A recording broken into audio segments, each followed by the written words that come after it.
Hello student, I am M K Tyagi और आज हम बात करने वाले हैं क्लास 12 सब्जेक्ट फिजिक्स का जो पहला चैप्टर है आरबीएससी बोर्ड के अंदर विद्युत क्षेत्र, उसके अंकित प्रश्न न्यूमेरिकल्स के बारे में। लास्ट वीडियो में हमने स्टार्टिंग के 2 क्वेश्चन पढ़ लिए थे। आज हम और कुछ क्वेश्चन पढ़ने की कोशिश करते हैं। तो देखिए, क्वेश्चन नंबर 3 है, भुजा ए वाले समबाहु त्रिभुज के शीर्ष ए बी पर समान आवेश क्यों है, त्रिभुज के बिंदु सी पर परिणामी विद्युत क्षेत्र ज्ञात कीजिए। वीडियो लंबा ना हो जाए इसलिए इसको मैंने पहले ही सोल्व कर लिया है। ठीक है, तो देखते हैं भुजा ए वाले समबाहु त्रिभुज। तो देखिए, ये हो गया हमारा एक समबाहु त्रिभुज। ठीक है, के शीर्ष ए तथा बी पर, यहाँ शीर्ष मतलब है कोना, ए और बी हमने 2 कोने ले लिए हैं।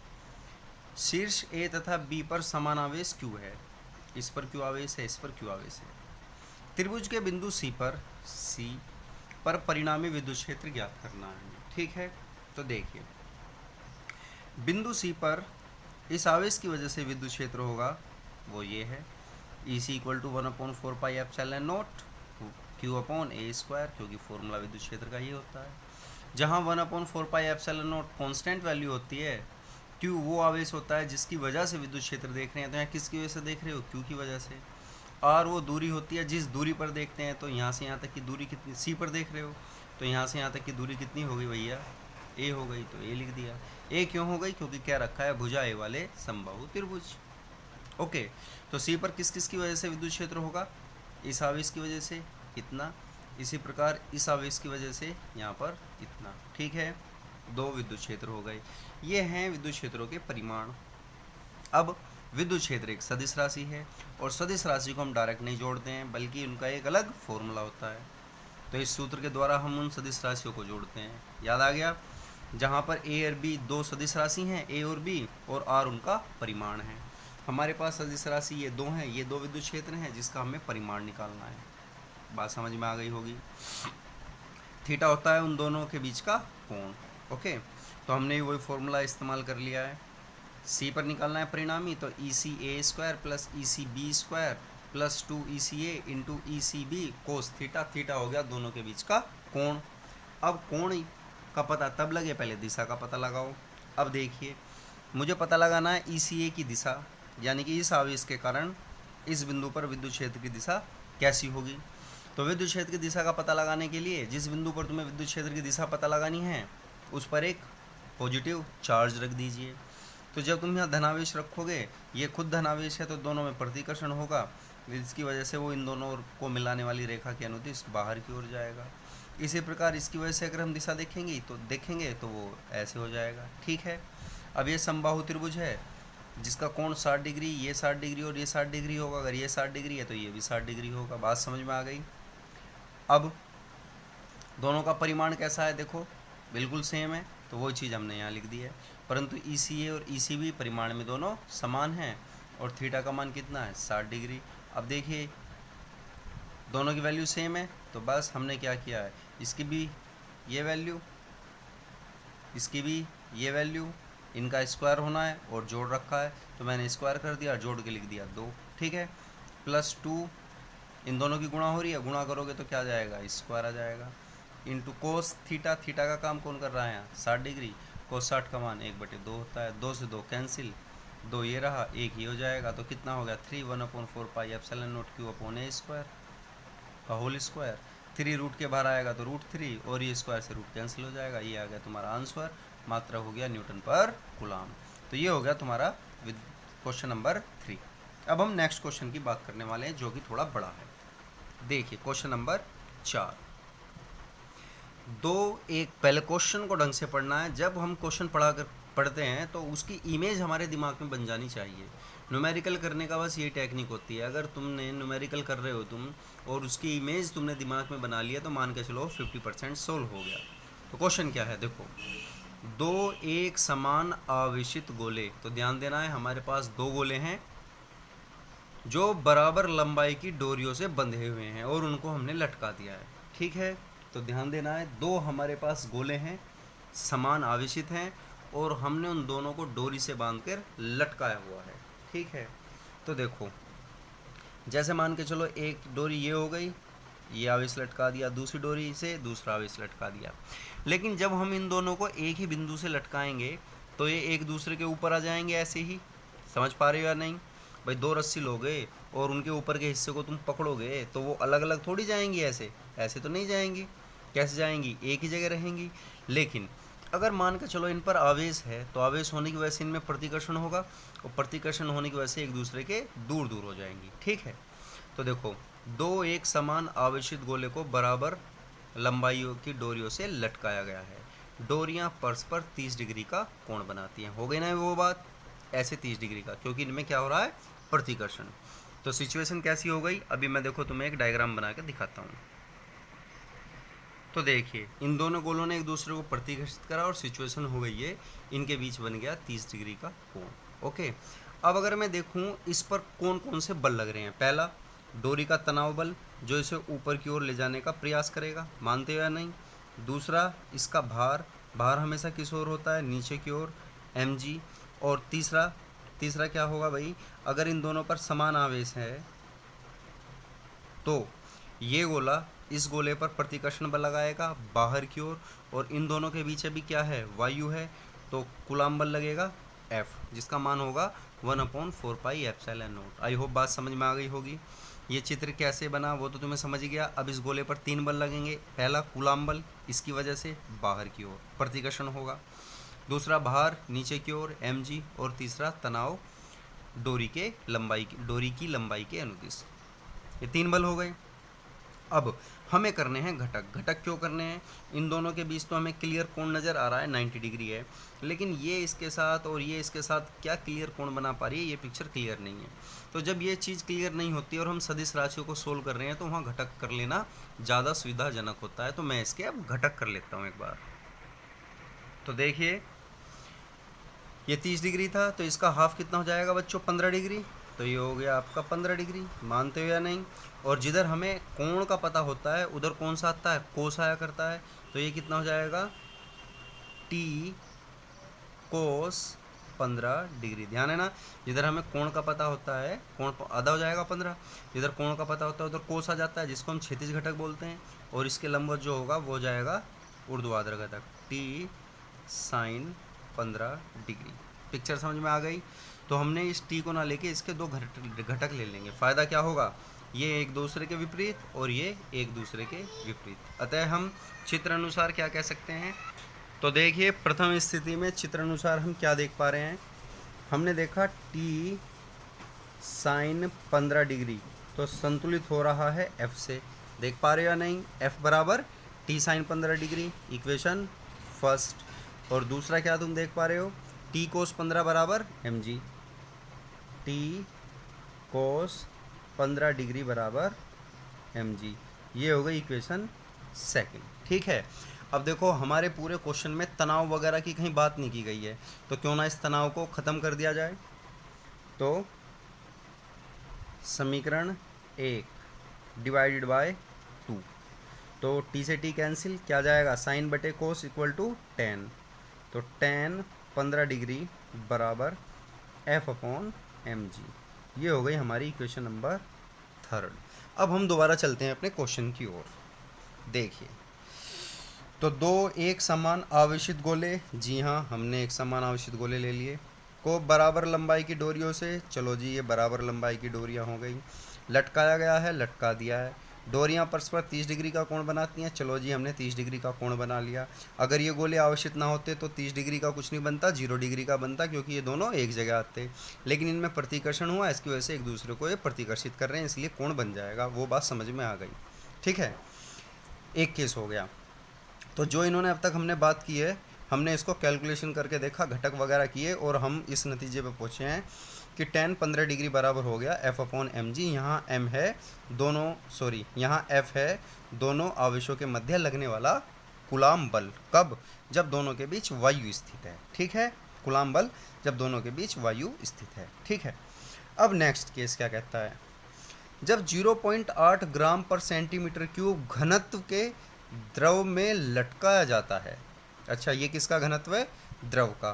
तब भी वही कोण बना रहता है। यदि गोले के पदार्थ का घनत्व 1.6 ग्राम पर सेंटीमीटर क्यूब हो, ओहो, ये गोले का घनत्व दिया हुआ है, हमें द्रव्यमान नहीं दिया हुआ है, तो क्यों ना इस द्रव्यमान को घनत्व के रूप में लिखा जाए। तुम जानते हो रो इक्वल टू होता है m अपॉन v, तो m बराबर क्या हो गया, m बराबर हो गया रो इंटू v हो गया। तो चूंकि हमें क्वेश्चन में द्रव्यमान नहीं दे रखा है, घनत्व दे रखा है, तो इस इक्वेशन 3 को मैंने काट दिया है। क्यों? क्योंकि अब हम अपने को क्वेश्चन को घनत्व के रूप में लिखेंगे। तो f बराबर m बराबर क्या लिखोगे भाई, रो वी जी। ये हो गई इक्वेशन नंबर 3, ठीक है, जहाँ v गोले का आयतन, रो गोले का घनत्व, g गुरुत्वीय त्वरण, f दोनों के बीच लगने वाला कूलाम बल है। ठीक है, तो देखो मैंने इन सारी चीज़ों को लिख दिया है। f क्या है, वायु की उपस्थिति में दोनों आवेशित गोलों के मध्य लगने वाला कूलाम बल। रो क्या है, गोले का घनत्व। v क्या है, गोले का आयतन। ठीक है, अब दोबारा हम क्वेश्चन पाते हैं भाई। फिर देखो अगला केस क्या है, ये तो पहला केस हो गया। जब 0.8 ग्राम सेंटीमीटर क्यूब माइनस में घनत्व के द्रव में लटकाया जाता है, किसे, इन ही डोरियों को, तब भी वही कोण रहता है। अब इसको देखते हैं ज़रा। तो देखिए दूसरी कंडीशन क्या है, उन ही दोनों आवेशित गोलों को जो पहले से ही समान लंबाई की डोरी से बंधे हुए हैं, हमने किसी द्रव में लटका दिया है। अब ये जो मैंने डैश डैश डैश दिखा रखा है, ये द्रव है, तो भी इन दोनों के बीच बनने वाला कोण 30 डिग्री ही है। सही है। अब हमें ये देखना है अब कितने बल लग रहे हैं भाई। देखो तनाव अभी भी रहेगा T, ओके।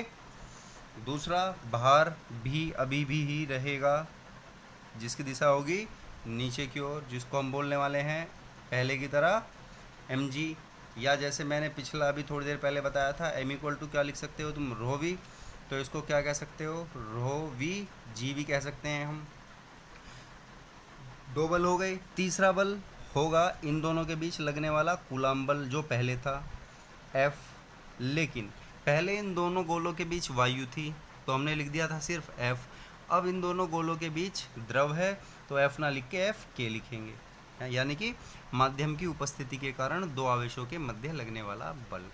ठीक है, अब पिछली, जैसे हमने पिछले डायग्राम में यहाँ पर कहाँ गया, ये रहा घटक किए थे, ऐसे ही अब हम फिर दोबारा इसमें भी अपने घटक करेंगे, ठीक पहले की ही तरह। तो लास्ट डायग्राम की तरह ही इसके हमने तनाव के दो घटक किए, T कोस 15 डिग्री और ये T साइन 15 डिग्री, ठीक। और जैसे हमने पिछली वीडियो में फिर इनको देखा था, वही इस बार देखते हैं, ठीक है।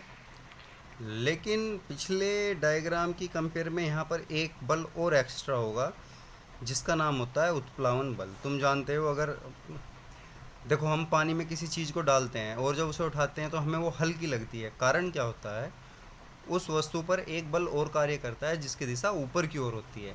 तो जब हम किसी चीज़ को उठा रहे हैं तो हमारे उस बल ने हेल्प की, इसलिए वो चीज़ हमें हल्की लगती है। और उत्प्लावन बल की दिशा होती है सदैव ऊपर की ओर, जिसकी वैल्यू होती है सिग्मा वी जी। याद रखना है कितनी, सिग्मा वी जी। सिग्मा होता है द्रव का घनत्व, वी होता है डूबी हुई वस्तु का आयतन, और जी तुम्हें पता ही है गुरुत्वीय त्वरण होता है, ठीक है। तो अब हम इन सारी चीज़ों को कैलकुलेट करके देखते हैं क्या होता है। तो देखिए एफ के क्या हो गया, एफ के इक्वल टू टी साइन 15। यहाँ एफ के क्या है, यहाँ एफ के है एफ अपॉन के, ठीक है।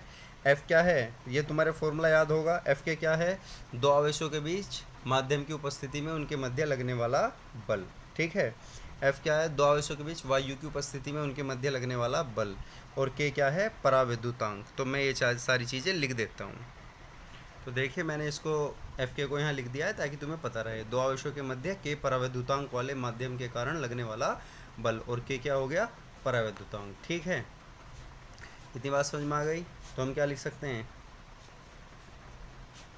अतः इसको ब्रैकेट में कर लेना ताकि याद रहे तुम्हारे। अतः एफ के बराबर F upon K is equal to T sine 15 degree. ये हो गई हमारी इक्वेशन नंबर शायद 4 हो गई होगी। तो ये तो देखा हमने जो क्षैतिज बल लग रहे थे। अब इसी में देखें अगर हम ऊर्ध्वाधर बल, तो देखो ऊर्ध्वाधर बल की बात कर लेते हैं हम। ऊपर की दिशा में कौन कौन से बल लग रहे हैं? एक तो है टी कोस 15 डिग्री, देख रहे हो ना, टी कोस 15 प्लस रो वी जी, ठीक है। रो नहीं है, सिग्मा है। सिग्मा क्या है? द्रव का घनत्व इज इक्वल टू नीचे की ओर कौन है? रो वी जी। क्लियर? ये हो गई क्वेश्चन नंबर 5। ओके, 4 ये रही, 5 हमारी इक्वेशन ये रही। अब हमें इन दोनों से कुछ कैलकुलेट करना है और आगे चलते हैं, देखते हैं क्या करते हैं। तो देखिए ये इक्वेशन 5 है, इसको एक बार हम डिलीट कर देते हैं, इसको और सोल्व करते हैं। तो टी कोस 15 बराबर क्या हो जाएगा? ये वैल्यू उधर चली जाएगी तो वी जी कॉमन हो जाएगा और क्या जाएगा? रो माइनस सिग्मा। तो टी कोस 15, या एक काम कीजिए, इसको मान लेते हैं अपन इक्वेशन नंबर 5, ठीक है। अब देखिए 4 ये रही, 5 ये रही, जैसे पिछली बार किया था वही कर लेते हैं। समीकरण 4 डिवाइडेड बाय समीकरण 5। समीकरण 4 को समीकरण 5 से भाग देने पर, तो जब इस इक्वेशन को इससे भाग दोगे तुम, तो देखो टी से टी कैंसिल हो जाएगा और साइन 15 अपॉन कोस 15 कितना हो जाता है? टेन 15। टेन 15 हो गया एक और, तो इज इक्वल टू ऊपर इधर क्या है? एफ अपॉन के, एफ अपॉन के, और इधर क्या है अपॉन में? We G rho minus sigma, ठीक। ये आ गई इक्वेशन नंबर 6। तो ये आ गई तुम्हारी, देखो ये आ गई इक्वेशन नंबर 6 और ये हो गई इक्वेशन नंबर 3। ये भी टेन 15 है, ये भी टेन 15 है, कहाँ गई? ये रही। ये भी टेन 15 है, तो समीकरण, क्योंकि टेन 15 की तो वैल्यू नहीं पता हमें, 3 व 6 से, ठीक है। तो देखिए टेन 15 बराबर ये वैल्यू लिखी हुई है, तो टेन 15 का मान कितना है समीकरण 3 के अनुसार? समीकरण 3 के अनुसार टेन 15 का मान कितना है? F upon rho V G. तो मैं ये टेन 15 का मान इक्वेशन 6 में रख देता हूँ। तो टेन 15 बराबर क्या है भाई? F upon rho V G. तो टेन 15 बराबर F upon rho V G equal to F upon K V G rho minus sigma. Done हो गई। वी जी से वी जी कैंसिल, एफ से एफ कैंसिल, सही है। तो क्या देख रहे हो तुम? रो बराबर के, भाई वी जी तो कैंसिल हो गया ना, वी जी कैंसिल, तो क्या देख रहे हो? रो बराबर के इम्प्लाइज दैट रो बराबर के रो माइनस सिग्मा, ठीक है। और रो किसका घनत्व है? रो है पदार्थ का घनत्व, और सिग्मा किसका है? द्रव, सॉरी सिग्मा किसका है? द्रव का घनत्व। अब अपन इसको सोल्व कर लेते हैं। तो रो बराबर, तो के बराबर क्या हो जाएगा भाई? के बराबर हो गया आपका rho upon rho minus sigma. तो के बराबर, रो क्या है? पदार्थ का घनत्व। तो पदार्थ का घनत्व कितना है? ध्यान अगर तुम्हें हो, यदि पदार्थ का घनत्व 1.6, तो पदार्थ का घनत्व हो गया आपका 1.6 अपॉन फिर 1.6 माइनस सिग्मा। सिग्मा किसका है? द्रव का घनत्व। द्रव का घनत्व कितना दे रखा है हमें क्वेश्चन में? 0.8, ये लिखा है ना जब घनत्व के द्रव में, तो माइनस 0.8, तो k इक्वल टू क्या आ गया? 1.6 अपॉन 0.8, सही है। अब पॉइंट से पॉइंट कैंसिल और 8 दूनी 16, ये आ गया 2। तो परावैद्युतांक का मान कितना आ गया? 2, मात्रकहीन, क्योंकि परावैद्युतांक का कोई मात्रक नहीं होता। आई होप ये बात तुम्हारे समझ में आ गई होगी, ये क्वेश्चन भी समझ में आ गया होगा। तो दिए गए क्वेश्चन के अनुसार जो हमारा परावैद्युतांक को पूछ रहा था, ये रहा, द्रव का परावैद्युतांक ज्ञात कीजिए, वो आ गया है 2 फाइनली ऐसे। तो इस क्वेश्चन को करना एक बार अपनी ओर से भी ट्राई करना। देखिए क्वेश्चन बड़ा था, पेपर में आने की इसकी पॉसिबिलिटी इसलिए कम बन जाती है थोड़ा सा, लेकिन फिर भी टेक्निकल क्वेश्चन है, अच्छा कॉन्सेप्चुअल क्वेश्चन है। तो कुछ और जो क्वेश्चन बचे हैं उसकी बात हम नेक्स्ट वीडियो में करने वाले हैं। Okay, bye.